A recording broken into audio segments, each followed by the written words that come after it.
السلام علیکم، welcome to Horror Haven. Horror Haven آج پھر لایا ہے آپ کے لیے ایک نئی کہانی۔ امید کرتی ہوں آپ سب لوگ خیریت سے ہوں گے، جہاں بھی ہوں گے اچھے ہوں گے۔ کہانی شروع کرنے سے پہلے آپ سب سے گزارش ہے کہ اپنے آس پاس اور اپنے اوپر ذرا دم کر لیجئے، کیونکہ جنات ایک ایسی مخلوق ہے جن سے انکار نہیں کیا جا سکتا، اور جہاں بھی ان مخلوقات کی باتیں ہو رہی ہوتی ہیں یہ بڑی دلچسپی سے اپنی باتیں سنتے ہیں اور آپ کے پاس آ بیٹھتے ہیں۔ لائٹس آف کر دیجیے اور ہیڈ فونز لگا لیجیے تاکہ کہانی سننے میں آپ کو بھی دلچسپی ہو۔ آج جو کہانی میں آپ کو سنانے جا رہی ہوں یہ ایک گاؤں کی کہانی ہے، تو چلیں آئیں اسٹارٹ کرتے ہیں۔ ایک گاؤں تھا جس میں چند ہی گھر تھے، اور اس گاؤں میں نزدیک ہی ایک قبرستان تھا۔ قبرستان کے نزدیک ایک فیکٹری تھی۔ فیکٹری کا مالک اکثر باہر رہتا تھا۔ اس نے اپنی فیکٹری اپنے ملازم کو سونپی ہوئی تھی۔ قبرستان سے تھوڑا آگے چند گھر بھی تھے۔ مال اتنا زیادہ تھا کہ رات کو اس ملازم کو 12-1 بجے تک کام کرنا پڑتا تھا۔ ایک دن گاؤں میں فوتگی ہوئی۔ 70 سالہ بزرگ فوت ہو گیا۔ اس کے جنازے کے بعد دفنا دیا گیا۔ رات کے 12 بجے ملازم کام میں مصروف تھا۔ اسے قبرستان کی طرف کسی کو جاتے دیکھا۔ وہ تھوڑا پریشان ہوا، اس وقت کون ہو سکتا ہے؟ خیر، پھر صبح ہوئی۔ گاؤں میں بات چل رہی تھی کہ کل جو بزرگ فوت ہو گئے تھے وہ شام کو اس کی قبر پہ کسی نے چھیڑ خانی کر گیا۔ مٹی ہٹی ہوئی تھی قبر سے۔ پھر یہ سب میں نے سوچا کہ شاید کوئی جنگلی جانور یا ایسا کوئی ہو۔ فیکٹری کے ملازم نے بھی بات سنی۔ اسے شام کو جاتا بندہ یاد آیا، لیکن معمولی بات سمجھ کر کسی کو نہیں بتایا۔ پھر دن گزرتے رہے۔ تقریباً 22 دن بعد پھر ایک 90 سالہ عورت فوت ہو گئی۔ اس کا جنازہ پڑھا کر دفنا دیا گیا۔ رات کے تقریباً 1 بجے کا وقت تھا۔ ملازم نے پھر سے کسی کو قبرستان جاتے دیکھا۔ اس بار تھوڑا سا آگے جا کے دیکھا تو وہ ایک عورت تھی، کالے برقعے میں تیزی سے جا رہی تھی۔ وہ بہت پریشان ہوا کہ اس وقت عورت کہاں جا رہی ہوگی۔ آگے مزید نہیں گیا کہ کہیں عورت غلط نہ سمجھ لے۔ واپس آ کر سوچتے سوچتے نیند آ گئی۔ صبح کو جب گھر کی طرف جا رہا تھا ملازم، تو اس نے کچھ لوگوں سے باتیں سنی کہ اس قبر سے بھی چھیڑ خانی کی گئی۔ کوئی تو مسئلہ ضرور ہے۔ پورے گاؤں میں خبر پھیل گئی۔ پھر کچھ لوگوں نے کہا کہ قبر کھود کر دیکھا جائے مردہ دفن ہے یا نہیں، لیکن وہاں کے بزرگوں نے روک دیا کہ ایسا کرنا ٹھیک نہیں ہے۔ آگے سے کچھ ایسا ہوا تو پھر کوئی حل ڈھونڈیں گے۔ ملازم نے سوچا یہ اسی عورت کا کام ہو سکتا ہے جو فوتگی کی رات ہی مجھے قبرستان میں جاتی دکھی ہے۔ اس نے عہد کر لیا اگلی بار اس کا پیچھا کروں گا۔ چند دن بعد پھر سے فوتگی ہو گئی۔ ایک نوجوان انسان کو ہارٹ اٹیک آ گیا اور وہ وفات پا گیا۔ اس نوجوان کو جنازے کے بعد دفنا دیا گیا۔ رات کے 1:30 بج گئے۔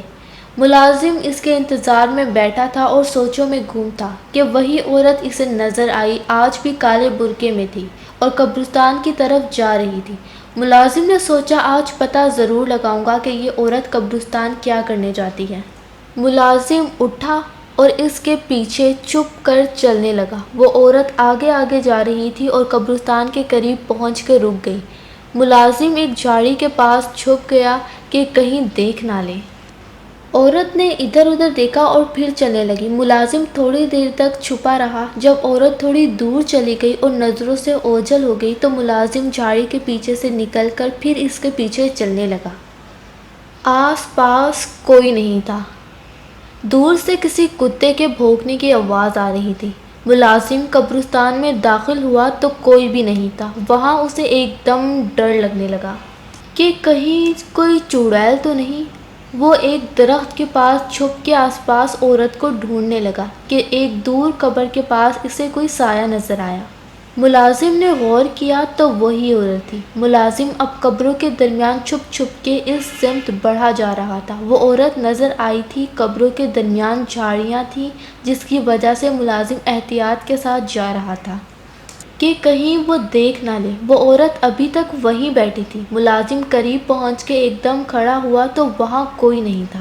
وہ عورت پتہ نہیں کہاں غائب ہو گئی تھی۔ ملازم کو پسینہ آ گیا اور خوف سے کانپنے لگا کہ ایک دم پیچھے آہٹ ہوئی۔ ملازم پہلے سے خوف میں مبتلا تھا۔ ڈر کے مارے اس کے منہ سے چیخ نکلی۔ اس نے مڑ کے دیکھا، وہی عورت سامنے کھڑی ہے۔ ابھی وہ سنبھلا بھی نہ تھا کہ اس عورت نے چھری سے اس پہ حملہ کیا۔ ملازم پیچھے کو ہوا لیکن چھری اس کے پیٹ کو چیر چکی تھی۔ ملازم زمین پہ گر گیا۔ وہ عورت آگے آئی اور ملازم پہ جھک کے اس کا خون پینے لگی۔ ملازم ابھی زندہ تھا۔ اسے اندازہ ہو گیا تھا کہ یہ عورت کوئی چڑیل نہیں ہے۔ ملازم نے دیکھنے کی کوشش کی کہ عورت کا چہرہ نظر آئے۔ عورت نے سر اٹھایا، ملازم کی طرف دیکھا۔ ملازم نے ڈر کے آنکھیں بند کر لیں کہ عورت سمجھے یہ مر چکا ہے۔ لیکن عورت نے چھری اٹھائی اور ملازم کو دوبارہ مارنی چاہی تو ملازم نے اس کی چھری والا ہاتھ پکڑ لیا۔ اس میں چھری عورت کے ہاتھ سے زمین پہ گر گئی۔ ملازم نے پاس پڑی چھری فوراً ہاتھ میں لی اور عورت پہ وار کیا۔ چھری عورت کے ہاتھ پہ لگی اور عورت ایک دم اٹھ کے بھاگی۔ ملازم نے اسے پکڑنے کی کوشش کی لیکن زیادہ خون بہنے کی وجہ سے ہمت جاتی رہی اور بے ہوش ہو گیا۔ صبح گاؤں والے قبرستان کی طرف آئے کہ کہیں پھر کسی نے قبر کے ساتھ چھیڑخانی نہ کی ہو، تو وہاں ملازم کی لاش پڑی تھی اور ہاتھ میں چھرا بھی تھا۔ سب گاؤں والے یہ دیکھ کر خوف زدہ ہو گئے کہ یہ کیسے ہوا، اور کچھ کا خیال تھا کہ یہ سب ملازم کرتا تھا کیونکہ لاش اس کے پاس پڑی تھی اور قبر کی مٹی بھی تھوڑی ہٹ چکی تھی۔ اب پورے گاؤں میں باتیں ہو رہی تھی کہ فیکٹری کا جو ملازم تھا وہ قبروں سے مردے نکال کے کھاتا تھا اور گاؤں میں خوف ہراس پھیل گیا۔ کچھ لوگوں نے ملازم کو دفنا دیا۔ گاؤں کے کچھ جوانوں نے، جن کے ملازم کے ساتھ اٹھنا بیٹھنا تھا، یہی کہنا تھا کہ وہ ایک اچھا انسان تھا، ضرور اس کو بھی اس نے مارا ہے جو قبروں کے ساتھ چھیڑخانی کرتا ہے۔ گاؤں میں شام ہوتے ہی سناٹا چھا جاتا تھا۔ لوگ گھروں سے نکلتے وقت ڈرتے تھے۔ بچوں کو تو مائیں دن میں بھی باہر نہیں جانے دیتی تھی۔ اب گاؤں کے کچھ سیانے لڑکوں نے مل کے مشورہ کیا کہ 2-3 لڑکے رات کو پہرا دیا کریں گے جب تک یہ معاملہ حل نہیں ہو جاتا۔ لیکن پہرا چھپ کے دیا کریں گے تاکہ وہ جو کوئی بھی ہے انہیں پتہ نہ چلے اور وہ ہوشیار نہ ہو جائے۔ اب روز شام کے بعد گاؤں کے لڑکے قبرستان میں پہرا دیتے، لیکن ایسی کوئی غیر معمولی چیز لوگوں نے نوٹ نہیں کی۔ اس طرح کئی ماہ گزر گئے۔ اب تو ان لوگوں کو بھی یقین ہونے لگا کہ یہ ملازم کا ہی کام تھا اور پہرا دینے والے بھی تھکنے لگے۔ گاؤں کے بڑوں نے لڑکوں کو پہرے دینے سے روک دیا۔ اب آہستہ آہستہ لوگ معمول پہ آ گئے۔ اس واقعے کو کئی سال گزر چکے تھے۔ گاؤں والے بھول گئے اور اپنے کاموں میں مصروف ہو گئے۔ پھر کافی ٹائم بعد سردیوں کے دن تھے اور بہت تیز ہوائیں چل رہی تھیں۔ گاؤں میں فوتگی ہوئی تھی۔ لوگ کفن دفن میں مصروف تھے۔ مردے کو غسل و کفن دے کے دفنا دیا گیا اور لوگ سر شام ہی گھروں کو روانہ ہو گئے کہ ایسے ہی رات کے 1-2 بجے کا ٹائم تھا۔ گاؤں کے بڑے جوان بیٹھک میں بیٹھے تھے۔ اکثر گاؤں کے لوگ بیٹھک لگاتے جہاں بزرگ لوگ پرانے وقتوں کے قصے سناتے۔ جوان اور بچے غور سے سنتے۔ آج بھی ایسا ہی ایک بیٹھک لگا تھا اور سب مرنے والے کو یاد کرتے، ان سے وابستہ واقعات ایک دوسرے کو سنا رہے تھے۔ پھر اچانک ان میں ملازم کا کوئی واقعہ نکلا۔ سب ایک دم چپ ہو گئے۔ قبروں سے چھیڑخانی کی وجہ سے انہیں غصہ تھا ملازم پہ۔ 2-3 لڑکوں نے، جسے آج تک ملازم پہ یقین تھا کہ اس نے ایسا نہیں کیا ہے، ضرور کوئی اور بات ہے، ورنہ وہ کیوں اپنی جان لینا۔ تینوں نے ایک دوسرے کو دیکھ کے اشارہ کیا اور اٹھ کے باہر نکل گئے۔ یہ وہی لڑکے تھے جو ملازم کے ساتھ اٹھتے بیٹھتے تھے۔ باہر نکل کر تینوں قبرستان کی طرف چل دیے کہ دوست کی یاد آئی تو فاتحہ ہی پڑھ آئیں ان کی قبر پر۔ فاتحہ پڑھ کر تینوں واپس مڑے تو ان کی نظر جو نئی قبر بنی تھی اس طرف کو رکی۔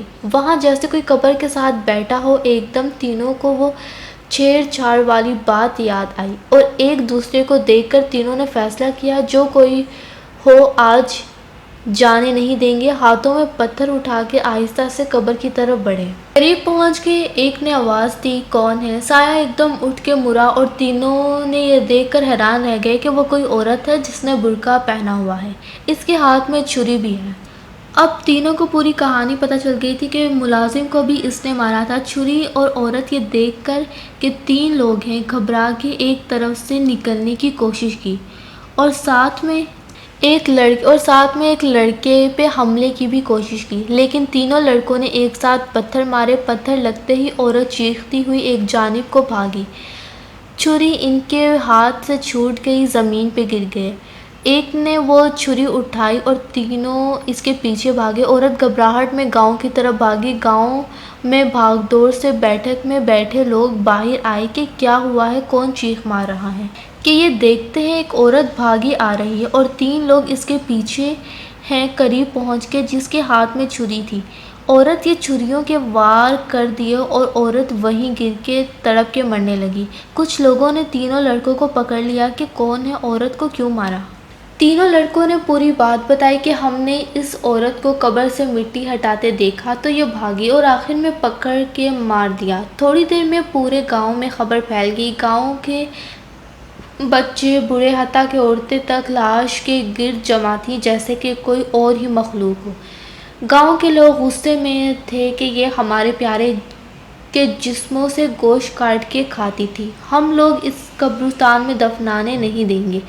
پھر سب کے صلاح مشورے سے دور ویرانے میں لاش پھینک آئے اور کافی عرصے تک کسی میت کے دفن کے بعد بھی کئی دن تک قبرستان کا چکر ضرور لگاتے۔